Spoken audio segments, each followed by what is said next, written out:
Hello friends, স্বপ্নাস খানাপিনার নতুন একটি রেসিপিতে সবাইকে স্বাগতম। আজকে আমি স্বাস্থ্যকর বাদামের মিল্কশেক তৈরি করে দেখাবো। চলুন দেখে নেওয়া যাক আজকের এই বাদামের মিল্কশেক তৈরি করার রেসিপি। বাদামের মিল্কশেক তৈরি করার জন্য এখানে আমি 20-25টি কাঠবাদাম নিয়েছি। এই কাঠবাদামগুলোকে আমি 10 মিনিট জলে ভিজিয়ে খোসাটা ছাড়িয়ে নিয়েছি। এবার এটাকে ব্লেন্ডারে দিয়ে দিচ্ছি। এখন আধা কাপ দুধ দিয়ে এটাকে আমি পেস্ট বানিয়ে নিচ্ছি।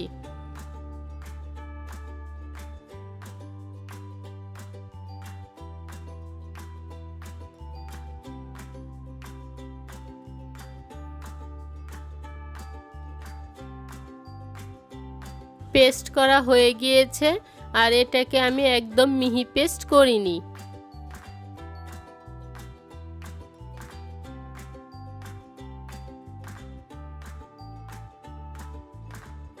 এবার আরেকটি বাটিতে আধা কাপ ঠান্ডা দুধ নিয়েছি। এবার এই দুধের মধ্যে 2 চা চামচ ভ্যানিলা কাস্টার্ড পাউডার ভালো করে গুলে নিচ্ছি।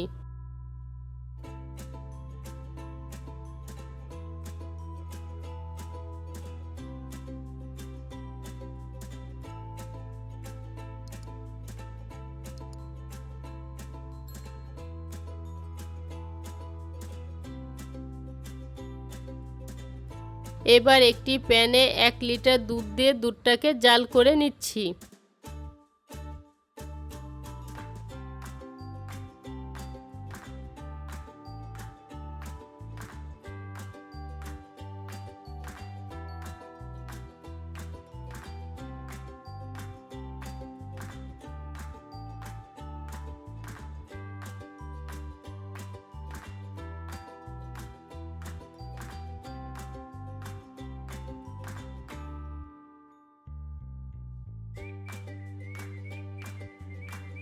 দশ মিনিট মিডিয়াম আঁচে জাল করে নেওয়ার পর দুধটা ফুটে উঠেছে এবং কিছুটা ঘন হয়ে গিয়েছে। এবার এর মধ্যে আধা চা চামচ এলাচের গুঁড়ো ও স্বাদমতো চিনি দিয়ে ভালো করে মিশিয়ে নিচ্ছি।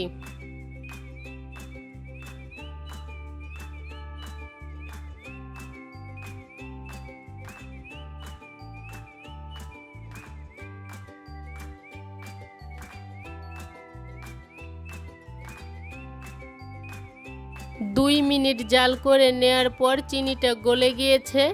এবার এর মধ্যে গুলে রাখা কাস্টার্ড পাউডারের মিশ্রণটা অল্প অল্প করে দিয়ে ভালো করে মিশিয়ে নিচ্ছি।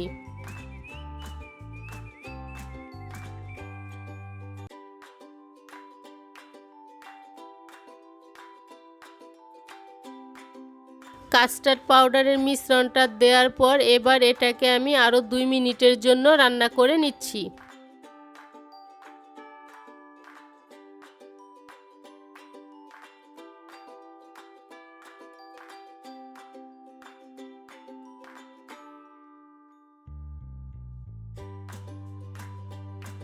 দুই 3 মিনিটের মতো রান্না করে নেয়ার পর মিশ্রণটা আরেকটু ঘন হয়ে গিয়েছে।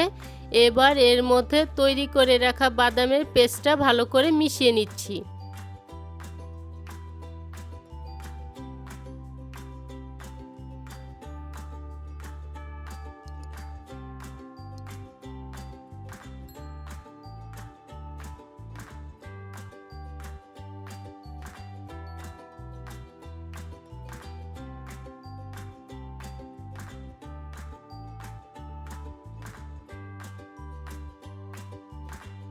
বাদামের মিশ্রণটা মিশিয়ে নেওয়ার পর এবার এর মধ্যে দিয়ে দিচ্ছি 1 টেবিল চামচ কাঠবাদাম কুচি ও 2 টেবিল চামচ কাজু বাদাম কুচি দিয়ে ভালো করে মিশিয়ে আবারও 2-3 মিনিটের জন্য রান্না করে নিচ্ছি।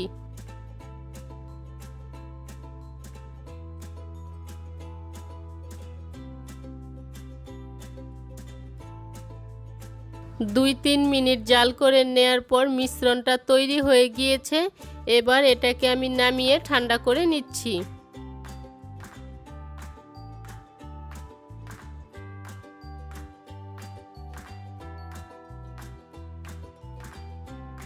মিশ্রণটা ঠান্ডা হয়ে গিয়েছে। এবার এটাকে আমি পছন্দমতো গ্লাসে ঢেলে নিচ্ছি।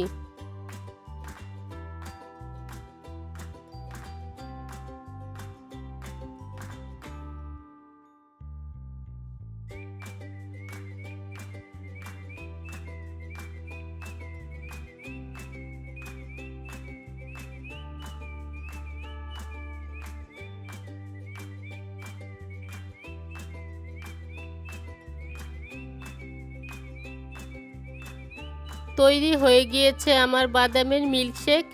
এবার এটাকে আরেকটু সৌন্দর্যের জন্য উপরে কিছু ড্রাই ফ্রুটস দিয়ে দিচ্ছি।